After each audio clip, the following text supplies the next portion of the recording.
자, 여러분 반갑습니다. 박장선 선생입니다. 오늘 이제 여러분들하고 해야 될 부분이 뭐냐면 중간고사 이후에 5월달, 그다음 6월달 이걸 어떻게 보낼 건지, 그리고 여러분들한테 해줄게 논술에 관련된 부분이거든. 아마 대부분 지금 거의 자신의 중간고사를 끝나고 나서 자기 등급 정도를 어느 정도까지 이제 파악을 할 수 있을 거란 말이야. 그럼 여러분들 솔직히 이제 생각을 한번 해봐. 지금 내가 나온 내신 등급으로 내가 만약에 학종을 준비했다고 한다면 여러분들은 어느 대학 정도를 가볼 수 있을 것 같아? 아마 대부분 다 자료를 찾아봤겠지? 지금은 뭐 한번 다 찾아보면 어느 정도까지 여러분들이 위치를 파악할 수가 있으니까 그 부분들은 본인 나름대로의 생각이 아마 있을 거란 말이야.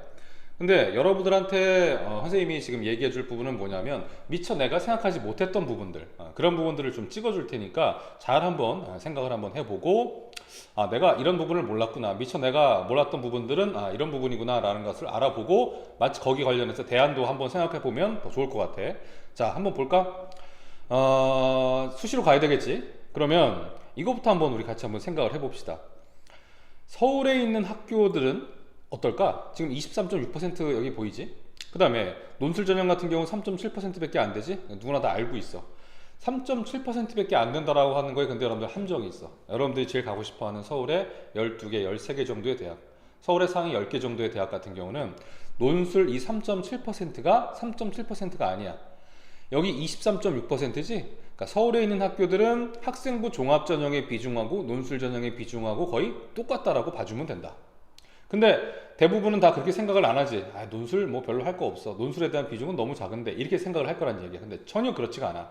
이게 왜 학생부 종합 전형이 많냐 하면 전국에 있는 모든 대학교를 다 통틀어서 그런 거야.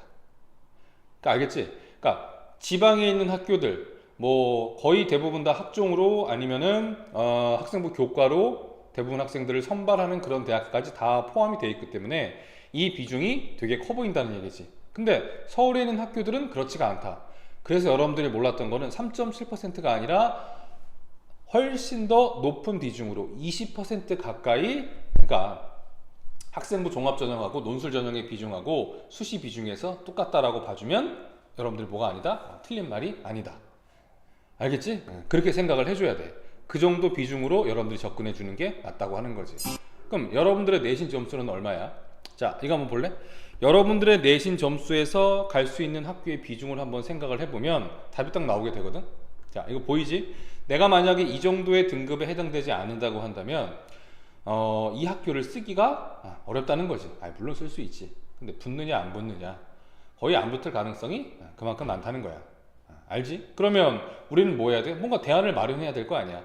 그냥 넋 놓고 있을 거야? 그냥 손가락 빨고 있을 거야? 안 되지. 나는 수능 대박을 노릴 거야. 이거야? 안 돼. 그건 합리적인 선택이 아니란 말이야. 그럼 나름대로 내가 지금 현재 등급에서 지금 앞자리 2에서 이걸 1로 한 번에 끌어올린다라고 하는 게 솔직히 거의 불가능한 상황이잖아. 지금 이 뒷자리 올리는 것도 이것도 지금 만만치 않은 상황이라는 거지. 왜냐면 다 지금 내신에 목을 매기 때문에. 그럼 어떻게 할 거야? 여러분들의 대안은 뭐야? 생각을 해봤어? 선생님은 그에 대한 의미를 여러분들하고 어떻게 얘기를 해줄 거야.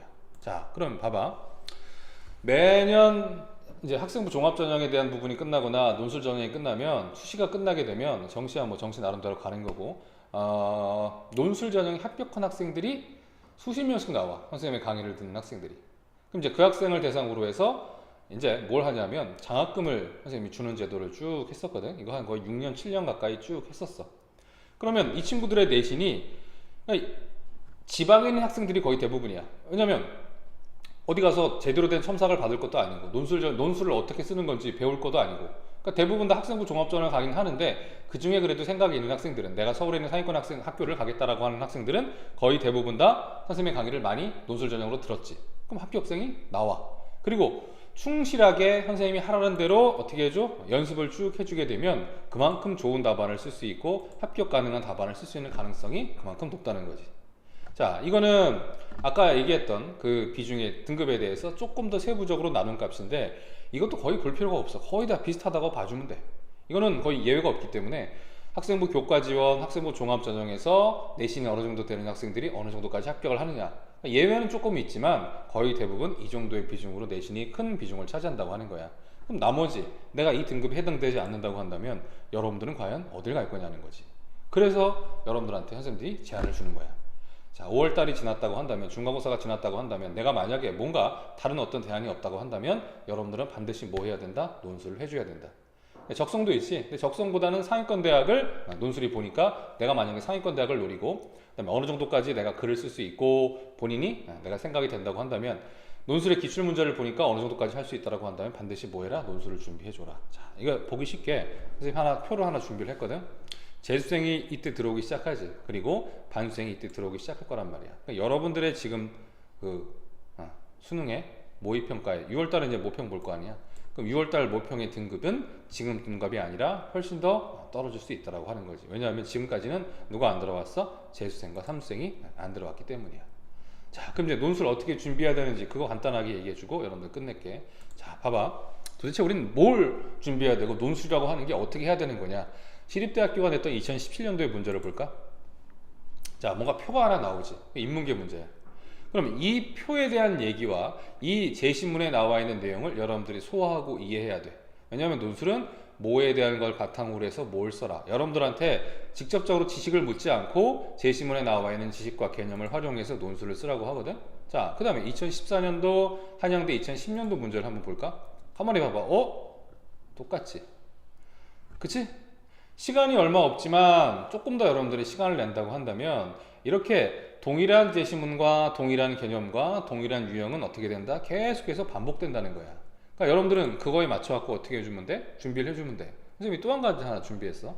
5월달부터 시작한다고 하면 조금 여유가 있을 거란 말이야. 근데 만약에 나중에 여러분들 여름방학 이후에 그치? 한 3분의 1은 언제 시작하냐면 5월달에 시작을 해. 또 3분의 1은 언제 하냐면 여름방학에 시작을 해. 또 3분의 1은 언제 주로 많이 하냐면 수능을 보고 나서 일주일, 2주일 남겨놓고 직접 어디로 가는 거야? 그때 이제 논술을 시급하게 준비를 하기 시작하지. 만약에 그때 준비하는 학생들은 합격 가능성이 낮아. 그리고 선생님하고 뭐 하냐면 그러니까 이게 논술을 준비하는 방법이 되게 여러 가지가 있거든. 그때는 기출 문제만 집중적으로 풀어야 돼. 근데 지금은 약간 시간적 여유가 있기 때문에 유형하고 개념하고 동시에 다뤄준다. 아까 좀 전에 여러분들 봤던 거 봤지? 자, 그거 보면 이것도 봐라. 학교가 어떻게 문제를 출제하는지 교육과정평가원에 이미 출제 범위가 다 있어. 근데 대부분 다 이거는 생각을 하지 않아. 선생님은 이것도 같이 생각해서 준비해야 된다는 거야. 그러면 인문 영역, 사회 영역, 언어와 인간생활, 사회 영역 쭉 나가게 되지. 이게 출제 범위야. 이게 고등학교 교과 내용에서 배워. 그리고 여기 보면 자 봐봐. 동일한 개념을 어떻게 학교가 제시문을 바꿔서 같은 개념이지. 근데 제시문만 어떻게 할 거야? 바뀔 뿐이야. 왜냐하면 똑같은 제시문을 내면 안 되잖아. 학생들이 준비를 하기 때문에. 그 다음에 이제 문제는 바꾸지. 유형은 바꾸는 거야. 서술형과 논술형이 있는데 서술형을 빼고 논술형만 낸다라든가 아니면 물어보는 방식을 바꾼다든가 이렇게 해서 동일한 문제를 동일한 개념을 서로 다른 유형으로 어떻게 한다고 출제를 이렇게 한다는 거지. 그러니까 우리는 그걸 할 거야. 근데 여러분들이 그걸 조금 더 익숙해질 수 있도록 반복적으로 연습을 시켜주는 방식으로 지금 논술을 시작하면 여러분들이 뭐 할 수가 있다? 준비를 할 수가 있다. 그러니까 보면 11월 19일, 25일 이렇게 돼 있지? 그 다음에 최저 그것도 한번 여러분들이 고민을 해봐야 되겠지? 그러면 최저가 있는 학교를 쓰는 게 좋을까? 없는 학교를 쓰는 게 좋을까?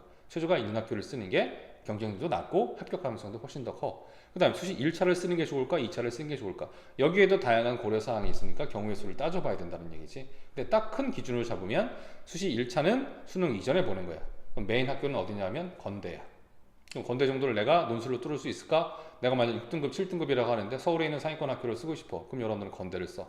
그럼 1차 때는 그렇게까지 경쟁률이 높진 않아. 왜냐하면 대부분 학생들은 다 언제? 여기 나오지. 수능 끝나고 11월 달에 있는 2차를 준비하는 경향이 크거든. 그것도 따져가면서 같이 여러분들하고 어떻게 전략을 짜서 준비를 해줄 거다. 그러니까 미리미리 준비해야 된다고 하는 거야. 나중에 닥쳐서 다 준비해놓고 일단 수능 점수부터 올리고 그 다음에 등급부터 올리고 내신부터 올리고 논술은 나중에 해야지. 그러지 마. 같이 조금씩 준비를 해주면 되고 논술은 언제 하냐면 주말에 한 번, 3시간 그 다음에 주중에 한 번 1시간 정도, 1시간도 안 걸릴 거야. 만약에 수업을 듣고 여러분들이 미리 답안을 썼다고 한다면 그걸 어떻게 한 번 더 옮겨 적는 방식으로 첨삭과 재첨삭을 한 번 더 해주는 방식으로 그렇게 여러분들 6개월만 준비한다고 하면 나중에 수시 때 딱히 준비할 게 없어. 이미 벌써 뭐가 다 있는 거야. 연습이 다 돼 있는 거야. 자, 논술 전형에 대한 학교 측의 입장을 봐봐. 다 교과 내용에 대한 부분인 거지. 그래서 그게 제일 커. 교과 내용에 대한 부분들. 그 다음에 어디서 나오냐면 사탐의 주요 개념들에서 나와. 사탐에서 사회문화나 윤리와 사상에 대한 부분들을 선택한 친구들은 정치, 그치? 이 정도를 선택한 친구들은 반복되는 개념이 나올 수 있으니까 좀 더 유리해. 그렇다고 해서 내가 만약에 이 과목을 선택하지 않았다고 해서 뭐가 되는 건 없어? 뭔가 나한테 해가 되는 건 없어. 마이너스가 되는 건 없어. 이 학생들이 나올지 안 나올지는 모르거든. 내가 만약에 알고 있는 개념이라고 한다면 훨씬 더 수월하게 접근할 수가 있고 시간도 줄일 수가 있어. 그래서 여러분들한테 지금부터 시작하는 친구들은 개념하고 유형을 동시에 다뤄준다 이렇게 얘기했지. 그 다음에 무조건 뭐다? 기출이야. 그 다음에 학교에서 하는 모의 논술, 아마 6월 달에 모의 논술 많이 할 텐데 반드시 뭐 해라 여러분들? 본인이 가고 싶은 학교에 대해서 응시를 해봐라. 그래야지 어떻게 된다? 어떻게? 연습이 잘 된다. 그리고 실제로 감을 잡을 수가 있어. 아, 대충 이렇게 되는구나. 그 다음에 선생님이 수업을 쭉 따라가면서 어떻게 저렇게 배우면 저렇게 쓸 수 있구나 라고 하는 걸 본인이 어떻게 할 수 있다? 느낄 수가 있다는 거지. 자, 커리큘럼 봐봐. 1과정, 2과정, 3과정, 4과정, 그 다음에 맨 마지막에 파이널이 있는데 요거는 맞춰갖고 여러분들이 5월에 시작한다고 하면은 아니면 6월에 시작한다고 한다면 뭐 어쩔 수 없지. 난 파이널만 할래. 그럼 어쩔 수가 없을 거야. 그럼 파이널 할 때만 기출만 드립다 풀 거야. 근데 지금은 여유가 있으니까 조금 더 여러 가지 것들을 해볼 수가 있다. 그렇지? 그래서 이렇게 진행을 할 거고 여러분들한테 합격생들의 답안은 선생님이 다 줄 거야. 야, 얘가 몇 년도에 어느 학교 누구다. 합격한 학생이다. 얘가 지금까지 답안을 이렇게 준비한 애다. 너도 한번 비교해보고 얘 정도의 수준에 되는지 이 정도의 어떤 답안의 형태에 맞추면 된다. 이렇게 해주면 되겠지. 선생님이 동영상 이 부분하고 그다음 학생들이 논술 전형에서 준비해야 될 부분의 자료들을 동시에 올려줄 테니까 여러분들이 그걸 보고 잘 어떻게 해줘? 준비를 해주면 될 거야. 알겠지? 다음번에 논술에 대한 부분을 가지고 또 한번 좀 더 자세하게 그때는 세부적으로 들어가서 얘기를 해줄게.